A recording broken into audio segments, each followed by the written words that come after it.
Assalamualaikum warahmatullahi wabarakatuh.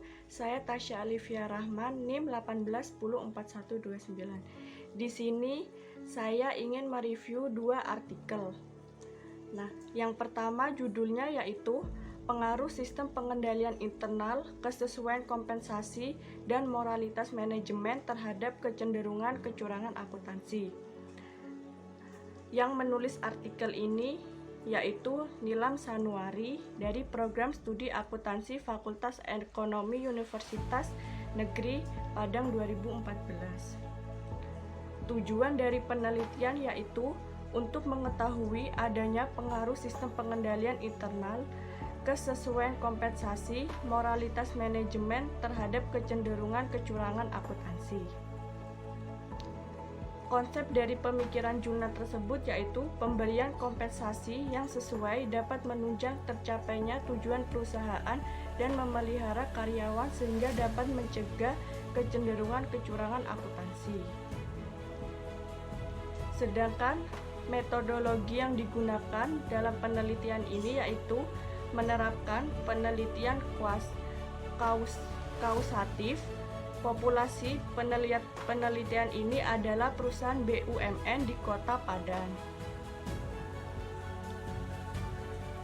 Selanjutnya, ringkasan hasil penelitian.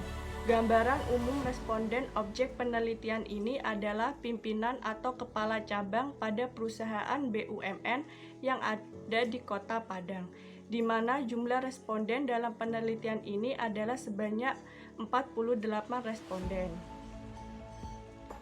Sedangkan ringkasan simpulannya yaitu hasil penelitian menunjukkan bahwa sistem pengendalian internal berpengaruh signifikan negatif terhadap kecenderungan kecurangan akuntansi. Hal ini berarti bahwa kecenderungan kecurangan akuntansi dapat dikurangi jika sistem pengendalian internal yang efektif diterapkan dalam perusahaan.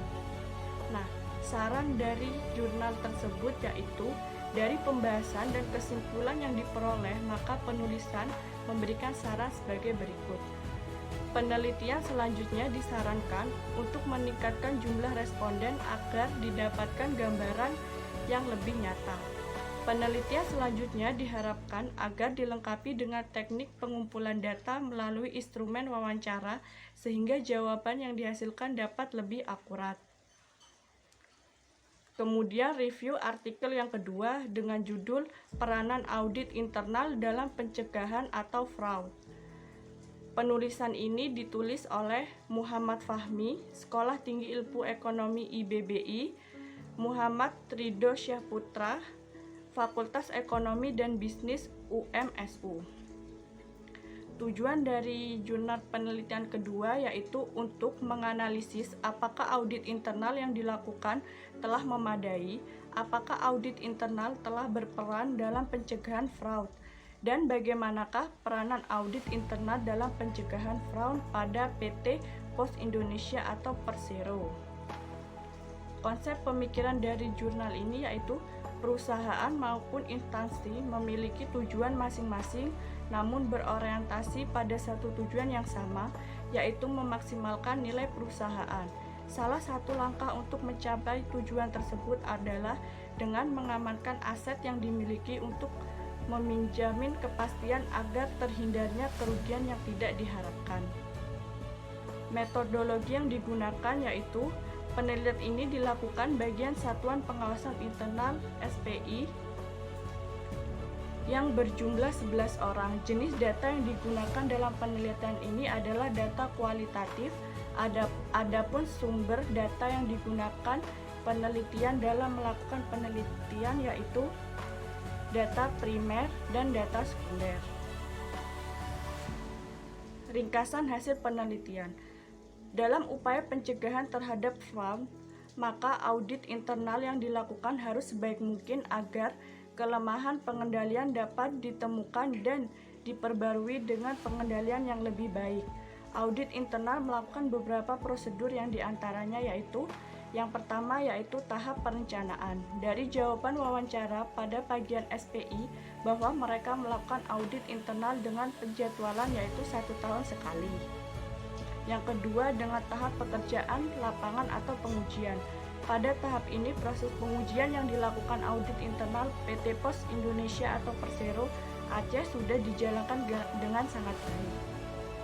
Ringkasan sampulan, yaitu dari hasil analisis dan pembahasan yang telah dijelaskan pada sebelumnya, maka dapat ditarik kesimpulan yaitu audit internal yang dilakukan pada PT Pos Indonesia telah memadai, di mana pengkajian daripada unsur-unsur audit internal yaitu mulai tahap perencanaan, pengujian, pembahasan temuan, hingga pemantauan tindak lanjut yang telah peneliti analisis pada bab sebelumnya lebih sejalan dengan peraturan dan teori yang ada.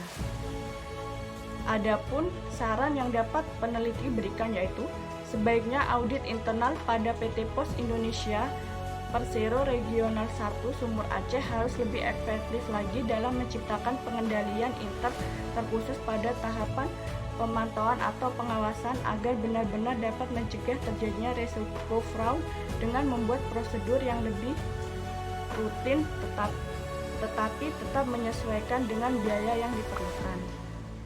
Sekian review dari 2 artikel yang saya jelaskan. Apabila ada kesalahan mohon dimaafkan. Wassalamualaikum warahmatullahi wabarakatuh.